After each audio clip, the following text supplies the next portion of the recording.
A cura em nome de Jesus, de T.L. Osborne. Capítulo 1. Por que mais pessoas não são curadas? De sorte que a fé é pelo ouvir, e o ouvir pela palavra de Deus. Romanos 10, 17. A fé nunca nasce por causa da nossa compaixão, piedade, nem por conversarmos com as pessoas sobre dores e sofrimentos, fraquezas e enfermidades. A fé é pelo ouvir, pela palavra de Deus. Romanos 10, 17. Ela nasce quando ouvimos a palavra da verdade. A pessoa precisa ouvir a verdade. Jesus disse: "E conhecereis a verdade, e a verdade vos libertará." João 8,32. Ele é a verdade.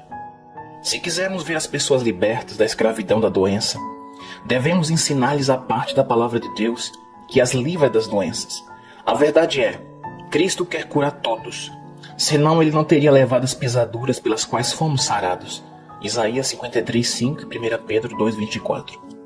Então alguém pode perguntar: por que mais pessoas não são curadas? Por que a verdade não é ensinada nem pregada? Vamos parar de ficar ao lado do leito de doentes, apiedando-nos de seus sofrimentos e dando a entender que deve ser a vontade de Deus levá-los, ou que deve ser para ensiná-los a ter paciência, ou talvez ficarem mais perto do Senhor por meio da enfermidade. Em vez disso, vamos declarar guerra contra qualquer enfermidade, exercendo nossa autoridade sobre qualquer forma de poder demoníaco, pelo nome poderoso e triunfante de Jesus Cristo, ministrando libertação aos que sofrem. Assim como a salvação, a cura divina também é para todos. Nunca duvidamos ser a vontade de Deus salvar, mesmo os mais vis e indignos. Por que temos essa certeza? Porque nos foi ensinada a verdade a este respeito. Fomos instruídos desde a infância de que salvação é para todos aqueles que creem, porque Deus amou o mundo de tal maneira que deu seu Filho unigênito para que todo aquele que nele crê não pereça, mas tenha vida eterna. João 3,16. Se houvessem aprendido acerca da cura para o corpo tão positivamente como foram ensinados quanto à salvação da alma, as pessoas acreditariam na cura como creem na salvação. Se Deus operava milagres e curava nos tempos passados, mas não quer fazer o mesmo hoje, entende-se que ele é um Deus que era e não que é. Contudo, a Bíblia diz que ele é o grande eu sou. Eu sou o Senhor que te sara. Êxodo 15, 26. Agora mesmo Deus está dizendo: eu sou o Senhor que te sara. Amanhã ele dirá a mesma coisa e curará os enfermos que olharem para ele, porque será ainda o grande eu sou. Não pode haver dúvida, o Senhor cura todos os que dele se aproximam, crendo em sua promessa. Seja-vos feito segundo a vossa fé. Mateus 9,29, parte B. Portanto, peça, porém com fé, não duvidando. Tiago 1,6, parte A. A cura é espiritual e física. A cura na Bíblia é tanto física como espiritual. As duas maldições que Satanás tem lançado contra a humanidade são o pecado e a doença. Ambas entraram no mundo pela desobediência de Adão e Eva. As duas bênçãos redentoras que Cristo trouxe ao mundo são a salvação e a cura, libertação do pecado e da doença. Salvação e a cura do pecado e da doença são duas bênçãos que estão em uma só expiação, supridos por um só sacrifício e por um só substituto. É indiferente dizer curado ou salvo. Se dissermos curado, estaremos referindo-nos ao corpo e alma. Se dissermos salvo, também estaremos aludindo a estes termos. Depois de ouvir essa verdade, a obra não estaria completa se o homem não salvo e enfermo no corpo fosse salvo de seus pecados, mas não curado de sua enfermidade. A obra seria incompleta se um pecador fosse curado, mas permanecesse com seus pecados. A pessoa é perdoada desses males espirituais quando seu físico é salvo ou curado. Por quê? Simplesmente porque aceitou a expiação. Como essa pessoa pode aceitar apenas a metade dos benefícios depois de saber a verdade? Ela chegou a ver Jesus, o sacrifício de sangue, levando tanto seus pecados como suas enfermidades. Isso é a verdade que liberta os homens, tanto no corpo como na alma. João 8,32. Em nossas campanhas evangelísticas pelo mundo, sempre pregamos uma provisão dupla e plena. Convidamos os não salvos a aceitarem Jesus Cristo, que os cura e também os salva, e a crerem que ele sara as enfermidades ao mesmo tempo em que salva do pecado. O resultado é a libertação tanto do corpo quanto da alma. O corpo e a alma são sempre libertados ao mesmo tempo quando as pessoas creem nisso. Paulo diz: fostes comprados por bom preço. Glorificai, pois, a Deus no vosso corpo e no vosso espírito, os quais pertencem a Deus. 1 Coríntios 6:20. Ele nos manda usar tanto o corpo quanto o espírito para glorificar o Senhor. Ambos foram comprados por um bom preço. Não admira que Jesus tenha dito ao paralítico: Filho, tem bom ânimo, perdoados te são os teus pecados. Marcos 2,5 e Mateus 9,2. Quando ele se levantou, tomou sua cama e andou. Deixou seus pecados para trás com sua enfermidade. Foi por essa razão que Jesus perguntou: qual é mais fácil, dizer ao paralítico: estão perdoados os teus pecados, ou dizer-lhe: levanta-te, toma o teu leito e anda? Marcos 2,9. Se Jesus tivesse dito àquele homem que seus pecados haviam sido perdoados, sua enfermidade também teria de sair, pois o remédio para ambos foi providenciado na mesma expiação. Isaías declarou: ele foi ferido pelas nossas transgressões, e pelas suas pisaduras fomos sarados. Isaías 53,5. Se Jesus tivesse ordenado àquele homem que se levantasse e andasse, então seus pecados também teriam de deixá-lo. Sempre devemos ver uma plena libertação em Jesus Cristo. A palavra grega, traduzida por salvo, em Romanos 10,9, será salvo, é a mesma palavra usada por Marcos quando escreveu: e todos os enfermos que lhe tocavam saravam. Marcos 6,56. Ambas as palavras salvo e saravam foram traduzidas da palavra grega sozo. Vamos aprender o que essas palavras significam no texto original. Cada um dos vocábulos encontrados na seguinte passagem das Escrituras são traduzidos do mesmo verbo grego sozo. Sare, Marcos 5,23. Salvo, Marcos 16,16. Salvo, Lucas 8,36. Salvo, Atos 2,31. Curado, Atos 14,9. Salvos, Efésios 2,8. Salvou, Lucas 18,42. Salvará, Tiago 5,15. Salvou, Marcos 5,34.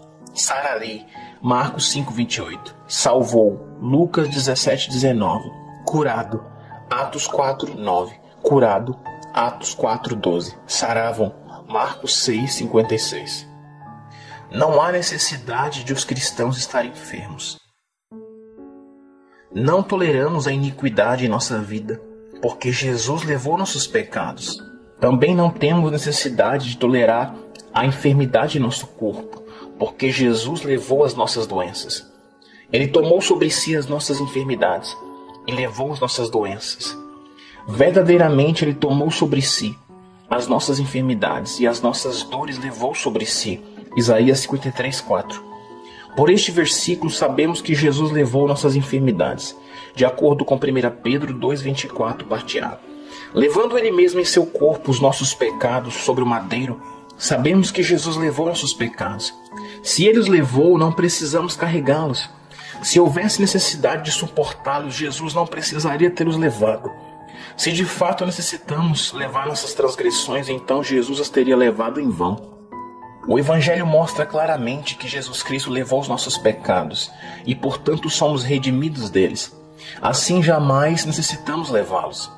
Entretanto, os cristãos têm sido guiados a crer que, apesar de redimidos de seus pecados, devem continuar a sofrer suas enfermidades, porque pode ser que não seja a vontade de Deus curá-los. Eles sabem que Ele curava outros, mas talvez tenha sido apenas os mais felizados, aos quais Ele queria conceder sua misericórdia. Se fosse a vontade de Deus curá-los, eles sabem que Ele poderia fazê-lo, mas sem a certeza de sua vontade ficam pacientes e continuam a carregar a cruz de seu sofrimento físico. A doença destrói o mesmo corpo que foi comprado por bom preço, o preço do corpo do Filho de Deus. Isto não é razoável. Como tal doutrina é diferente da palavra de Deus, o reverendo F.F. Bosworth diz: quando pergunta a um cristão se ele acha que é a vontade de Deus curá-lo, e ele responde que não sabe, então pergunto-lhe se é a vontade de Deus cumprir sua promessa. A razão por que mais pessoas não são curadas é a falta de pregação e ensinamento dessas verdades. Se a fé é pelo ouvir, e o ouvir pela palavra de Deus, se esperamos que o povo tenha fé para receber a bênção de Deus da cura física, devemos proclamar-lhes estas verdades bíblicas que edificam a fé para receber essa bênção. Quantos pecadores seriam salvos se o pregador nunca fizesse um sermão sobre a salvação? Ou se quando resolvesse ministrar um sermão sobre salvação, fundamentasse seu discurso nos seguintes pontos principais: talvez não seja a vontade de Deus salvá-lo. Talvez seu pecado seja para a glória de Deus. Talvez Deus esteja usando o seu pecado para castigá-lo. Tenha paciência em seu pecado até que Deus queira salvá-la. Já passou o tempo de milagres, conversões. Quantas almas seriam salvas e quantos pecadores receberiam fé necessária para a conversão com essas mensagens? Contudo, esses são quase os únicos pontos que muitos enfermos ouvem a respeito da cura. Dessa forma, é fácil compreender por que muitas pessoas não são curadas hoje. Capítulo 2. Pedindo ao Pai em nome de Jesus. E tudo quanto pedides em meu nome, eu o farei, para que o Pai seja glorificado no Filho. João 14:13. Tudo quanto pedirdes a meu Pai em meu nome, Ele vô-lo há de dar. João 16:23, parte B. De acordo com esses versículos, temos o direito de pedir ao Pai a cura em nome de Jesus Cristo e sermos curados. Se crermos na palavra de Deus, pediremos em nome de Jesus e receberemos o que pedimos. Isto é o que diz em 1 João 5,14. Se pedirmos alguma coisa segundo a sua vontade, e com certeza a cura é a vontade de Deus para todos. Se você está sofrendo de alguma enfermidade, tem o direito de pedir que o Pai o cure. Então, tudo o que pedirdes orando, crede que o recebereis e tê-lo-eis. Marcos 11:24. Contudo, observe que devemos pedir em nome de Jesus. O poder do nome de Jesus. Há poder em o nome do Senhor Jesus Cristo. Está escrito em Filipenses 2:9 e 10. Deus lhe deu um nome que é sobre todo nome, para que ao nome de Jesus se dobre todo o joelho dos que estão nos céus, ou seja, anjos, e na terra, homens, e debaixo da terra, demônios. Os seres de 3 mundos devem dobrar o joelho ao nome de Jesus. Esse nome exerce controle absoluto sobre Satanás e todo o seu reino. Smith Wigglesworth conta como ministrou certo homem moribundo com tuberculose. Disse que em pé, ao lado do leito, não fazia coisa alguma a não ser repetir o nome de Jesus seguidamente. O quarto encheu-se da glória de Deus. A cura veio para o corpo do doente e ele levantou-se completamente curado. Pedro disse ao coxo: em nome de Jesus Cristo Nazareno, levanta-te e anda. Atos 3:6, parte B. E o homem andou. Paulo disse a um demônio: em nome de Jesus Cristo te mando que saias dela. Atos 16:18. E a mulher insana foi perfeitamente restaurada. Jesus nos deixou seu nome. Esse nome habita conosco. Temos o direito de usá-lo. A Satanás é ordenado respeitar esse nome, que é sobre todo nome. E todo o seu reino tem de obedecer a nossas ordens, quando dadas em nome de Jesus Cristo. Leia Lucas 10:17. Lembre-se de que foi Jesus que venceu o pecado, Satanás, a doença, a morte, o inferno e o túmulo. E nós temos o direito legal de utilizar o seu nome. Como E.W. Kenyon escreve: quando Jesus nos deu o direito de usar este nome, o Pai sabia tudo o que implicaria quando as almas oprimidas o pronunciassem em oração. E é sempre de seu agrado reconhecer este nome. As possibilidades envolvidas neste nome estão além de nosso entendimento. Quando Jesus diz: tudo quanto pedides ao Pai em meu nome, Ele estava entregando-nos um cheque já endossado para sacarmos todos os recursos dos céus, pedindo que o preenchêssemos. Que grande privilégio nosso! Se você está precisando de cura, faça um estudo dos recursos de Jesus, a fim de compreender melhor a riqueza que este nome tem para você hoje. Cabe a você usá-lo hoje. Jesus disse isso. Creia que Ele disse a verdade e comece a utilizar o nome dele em oração hoje. Jesus está dizendo-lhe: peça ao Pai em meu nome, eu abonarei a petição, e o Pai lhe dará qualquer coisa por mim abonada. Quando tomamos nossos privilégios e direitos na nova aliança e oramos em nome de Jesus, parece que o pedido ou a súplica passa de nossas mãos para as mãos de Jesus. Ele então assume a responsabilidade dessa necessidade. E sabemos que ele disse: Pai, graças te dou por me haveres ouvido. Eu bem sei que sempre me ouves. João 11, 41, 42a. Em outras palavras, sabemos que o Pai sempre ouve Jesus. E quando orarmos em nome de Jesus, será como se Ele próprio estivesse orando. Ele ocupa o nosso lugar. O Pai nos dá a resposta e nós nos regozijamos. Se você precisa de cura, pode pedi-la ao Pai, em nome de Jesus. Creia que Ele ouve você e então descobrirá que sua enfermidade se foi. Por quê? Esta é a confiança que temos nele, que se pedirmos alguma coisa segundo a sua vontade, Ele nos ouve. E se sabemos que Ele nos ouve em tudo o que pedimos, sabemos que alcançamos as petições que lhe fizemos. 1 João 5, 14 e 15. Esse direito é seu. Peça-lhe e receberá saúde, num precioso e poderoso nome de Jesus. Faça isso agora. Essa verdade opera agora, bem aí onde você está. Jesus deu-nos a permissão de utilizarmos seu nome em oração. E tudo quanto pedirdes em meu nome, eu farei, para que o Pai seja glorificado no Filho. Se pedirdes alguma coisa em meu nome, eu o farei. João 14, 13 e 14. E mais, até agora nada pedistes em meu nome. Pede e recebereis, para que a vossa alegria se cumpra. João 16, 24. Podemos louvar Jesus grandemente pelo direito de usar o seu nome em oração. Se você precisa de cura, peça ao Pai em nome de seu querido Filho e receba, e sua alegria se cumprirá. Pedro, fiando-se na palavra de Jesus, disse ao coxo que necessitava de cura: em nome de Jesus Cristo Nazareno, levanta-te e anda. Atos 3, 6, parte B. Este nome jamais perdeu seu poder. Você pode receber cura por meio dele. As pessoas são salvas por esse nome, pois em nenhum outro há salvação, porque também debaixo do céu nenhum outro nome há, dado entre os homens pelo qual devamos ser salvos. Atos 4, 12. Você pode orar e fazer suas petições ao Pai neste nome. João 14, 13, 14, 16 e 24. Neste nome, os coxos e os indefesos são libertados para andar novamente. Jesus disse: em meu nome expulsarão demônios. Marcos 16, 17. Paulo provou a veracidade desta profecia muitos anos depois de Jesus a proferir. Paulo disse ao espírito maligno: em nome de Jesus Cristo, te mando que saias dela. E na mesma hora saiu. Atos 16, 18.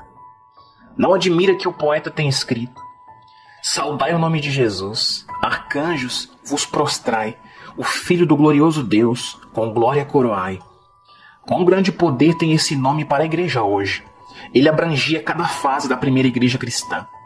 Em Colossenses 3,17, aprendemos que: e quando fizerdes por palavras ou por obras, fazei tudo em o nome do Senhor Jesus, dando por ele graças a Deus Pai. Em Efésios 5,20, aprendemos a dar sempre graças por tudo a nosso Deus e Pai, em nome de nosso Senhor Jesus Cristo. Em 1 Coríntios 6,11, foi-lhes dito que havia sido lavados, santificados e justificados em nome do Senhor Jesus e pelo Espírito de Deus. Em Hebreus 13,15, somos admoestados a oferecer sempre sacrifício de louvor ao seu nome. Em Tiago 5,14, somos instruídos a ungir os enfermos com azeite no nome do Senhor. Em 1 João 3,23, lemos que o seu mandamento é o seguinte: que creiamos no nome de seu Filho Jesus Cristo. Vemos nesses versículos que o nome de Jesus dava poder a cada fase da vida do cristão, e que era importante em seus pensamentos, sua vida de oração, seu ensinamento e sua pregação, uma importância que muitos hoje ignoram, porque não foram instruídos. Capítulo 3. O convite. Jesus disse: e conhecereis a verdade, e a verdade vos libertará. João 8,32. O conhecimento dessas grandes verdades da redenção torna possível que Deus cumpra todas as suas promessas para você. Convém acrescentar, contudo, que as promessas são para os que aceitam Jesus como Salvador. Um homem me perguntou: você pode orar para que eu seja curado? Respondi: certamente. Mas você é cristão? Está realmente salvo? Não, falou o homem. Então questionei: por que você pede que Deus o cure, se você não o ama o bastante para servir a Ele? Ora, só pensei em ficar curado, respondeu ele. Você pode ficar curado e certamente ficará, mas primeiro aceite Cristo como seu Salvador, então Ele terá prazer em restaurá-lo, argumentei. Por que você pediria a Deus que lhe desse mais força para servir ao diabo? Se você servir a Deus, Ele, Jeová Rafá, o Senhor que cura, terá prazer, não apenas em curá-lo, mas também em cumprir cada uma de suas promessas em você e mantê-lo feliz pelo resto da vida. O homem pensou seriamente, aceitou Cristo, foi maravilhosamente convertido e sarou imediatamente. Talvez você seja um dos que deseja cura para o seu corpo, mas não tem alegria de saber que tudo está bem em sua alma. Se esse é o seu caso, lembre-se de que o melhor momento para ser salvo é agora. Eis aqui agora o tempo aceitável, eis aqui agora o dia da salvação. 2 Coríntios 6, 2, parte B. Deus está esperando para derramar suas bênçãos sobre a sua vida. Ele deseja revelar-se a você em toda a sua plenitude. A pessoa que nunca aceitou Cristo como Salvador deve lembrar-se de que todos pecaram e destituídos estão da glória de Deus. Romanos 3:23. Se vos não arrependerdes, todos de igual modo perecereis. Lucas 13:5. Jesus disse: necessário vos é nascer de novo. João 3:7, parte B. Paulo afirmou: se alguém está em Cristo, nova criatura é. 2 Coríntios 5:17, parte A. Toda pessoa pode e deve saber que está salva. A Bíblia diz: sabemos que passamos da morte para a vida. 1 João 3,14, parte A. Há muitas coisas que nunca saberemos, mas graças a Deus podemos saber que passamos da morte para a vida. No momento em que você definir suas ações e seguir o padrão bíblico, terá conhecimento disso. E que bênção é saber que tudo vai bem com a sua alma. Alguns podem perguntar: como posso saber que estou salvo? Como ter certeza de que meus pecados foram perdoados? O carcereiro de Filipos perguntou: senhores, o que é necessário que eu faça para me salvar? E eles disseram, Paulo e Silas: crê no Senhor Jesus Cristo e serás salvo, tu e a tua casa. Atos 16, 30-31. Jesus disse: quem crer e for batizado será salvo. Marcos 16, 16, parte A. Paulo declarou: se com a tua boca confessares ao Senhor Jesus e em teu coração creres que Deus o ressuscitou dos mortos, serás salvo. Romanos 10, 9. Pedro disse: e acontecerá que todo aquele que invocar o nome do Senhor será salvo. Atos 2, 21. Todos esses versículos têm uma promessa definida: você será salvo. Se você atender definitivamente ao que eles exigem, será salvo. A oração da cura. Agora que você aceitou Cristo como Salvador, você é um filho de Deus e tem o direito ao cumprimento de toda e qualquer promessa que Deus fez à sua família. Se você precisa de cura, ore agora e seja curado da mesma maneira que foi salvo. Cristo levou suas enfermidades e pelas pisaduras dele você foi sarado. Aquele que perdoou todas as suas iniquidades também curou todas as suas enfermidades. Jesus disse: e estes sinais seguirão os que crerem. Em meu nome expulsarão demônios, imporão as mãos sobre os enfermos e os curarão. Marcos 16, 17, 18. Como filho de Deus, se você precisa de cura, use seus direitos em oração. Desta forma será libertado e curado onde estiver. Agora que você está terminando a leitura deste volume e tomou conhecimento de seus direitos em Cristo como cristão, concretize a sua fé. Repreenda o inimigo que tem interferido em sua saúde e seja abençoado conforme a promessa. É Ele que sara todas as tuas enfermidades. Salmos 103, 3, parte B. Se você está doente ou incapacitado de alguma forma e crê na mensagem de libertação que apresentamos neste livro, se está pronto para concretizar a palavra colocando sua fé em ação, ore assim: Pai Celestial, graças te dou porque me revelaste a verdade. Graças te dou porque Cristo me redimiu das minhas doenças, fazendo-se enfermo em meu lugar. Graças te dou porque pelas suas pisaduras fui sarado. Estou muito grato porque não preciso levar minhas enfermidades, como também não preciso levar meus pecados, porque tu me revelaste Cristo, meu eterno substituto, que em meu lugar levou minhas enfermidades e meus pecados. Estou muito contente por conhecer a verdade, que Satanás é o responsável pelas minhas enfermidades, e eu tenho direito e autoridade legais sobre todos os demônios. Agora, Pai, eu venho conforme a tua palavra, esperando que tu guardes a tua palavra e cumpras a tua promessa. Eu sou o Senhor que te sara. Eu repreendo o inimigo que tem causado meu sofrimento. Em nome de Jesus Cristo, ordeno que a causa de minha doença saia e que todo sintoma seja destruído pelo poder do meu Senhor, que está presente agora. Pai, graças te dou porque tu ouvistes minha oração e me respondeste agora. Reivindica a promessa de cura para o meu corpo pela fé em tua palavra.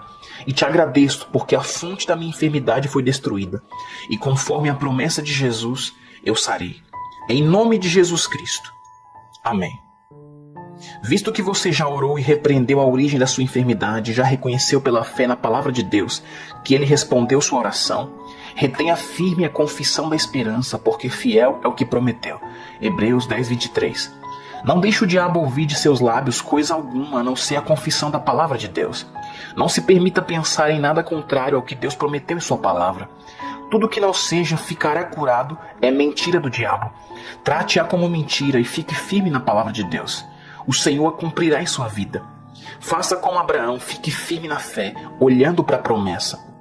Conserve a palavra diante de seus olhos. Olhe para a promessa continuamente.